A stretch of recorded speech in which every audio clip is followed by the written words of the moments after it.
John, it's great to have you back on Investor Stream today to give us a little bit more background on this week's update.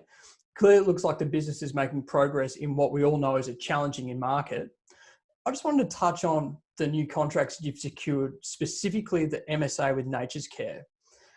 You've been contracted to provide your QR technology for 75 of their stock keeping units, or SKUs, and the first two are rolling out now. So what are the catalysts to secure more of the 75 that Nature's Care has? We've seen many Aussie brands eager to engage with their end consumers, and our YPB Connect technology does turn plain packaging into smart packaging. Brands want to work with proven technology, and YPB's Connect has issued over 100 million codes since we first introduced our Connect platform in 2016. And so with the addition of the hundreds of millions of products that we've marked with our forensic tracer products, we've really got that, validation for the brand. With the first two rolling off the production lines now, we are confident that the remaining 75 SKUs will roll out as products are released to the market. Okay, great. So with the 3-year Tengfei contract, interestingly a Chinese customer, how does this contract translate to your Chinese operations and how those Chinese operations performing? And can you paint a picture for us, can you paint a picture for us on the level of business activity that your team is witnessing in China? Yeah, sure. So remember that we launched our forensic invisible tracer product back in 2014, and we're still the sole company accredited in China with invisible tracer technology. The new contract is a milestone because of three things. The first thing is that it shows that our China business is back despite COVID-19. China has emerged out of COVID-19 very strongly, and people signing up new contracts and doing business in China, which is really exciting for us.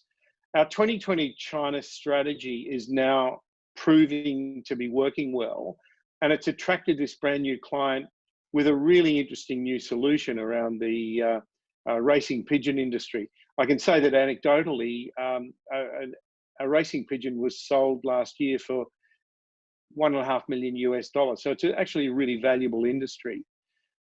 Our technology can go into almost anything, and we have actually won an award for our technology, which is very similar to the Tengfei contract, where we protect high-value seafood items in China. So with the rebuilding of our China operations, we've made them more streamlined. We're more working with sales partners and industry bodies, and this is really accelerating new opportunities for us.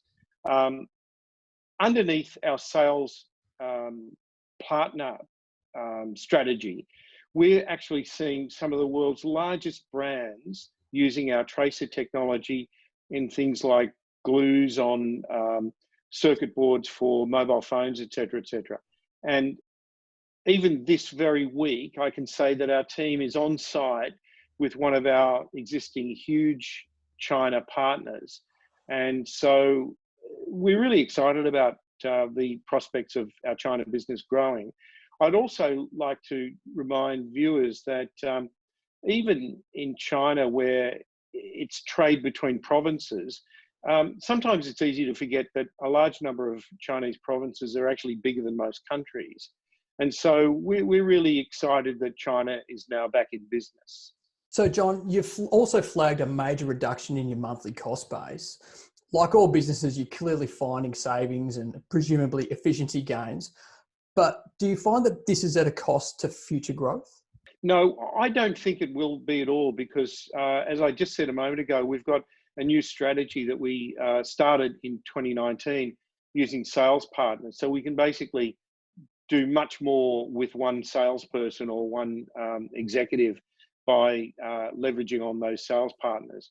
And to be frank, the current market has shown us that we can operate the company a lot more cost effectively and efficiently using these sales partners and using back to basic sales management, which is being driven by our new sales director.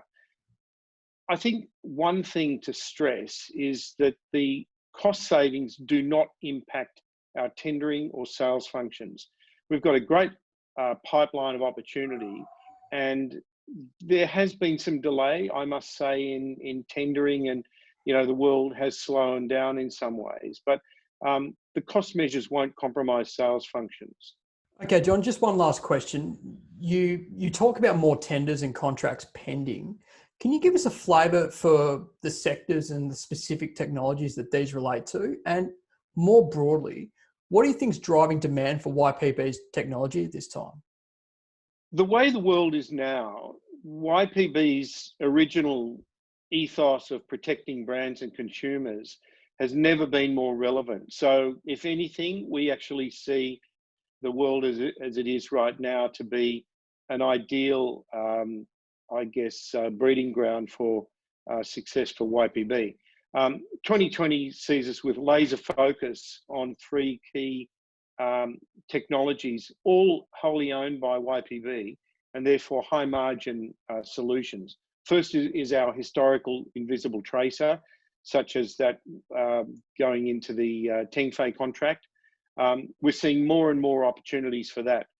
People want to know the provenance of what they are using, in their bodies or what they're eating, etc., etc.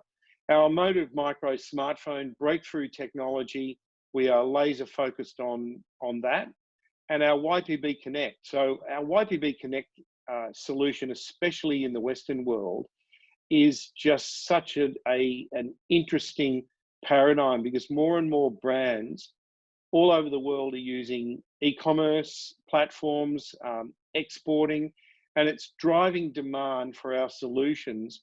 And it's proven that authenticity triggers engagement. And it's as much about giving brands who adopt our technology a marketing advantage and opening up dialogues with end consumers as protecting those consumers. And indeed, we are seeing some brands purely wanting to connect with consumers, and we're fine with that because our YPB Connect platform is ideally suited to that type of application. Great, John. We look forward to the next update. Thanks very much for joining me today, and all the best. Thank you. Bye now.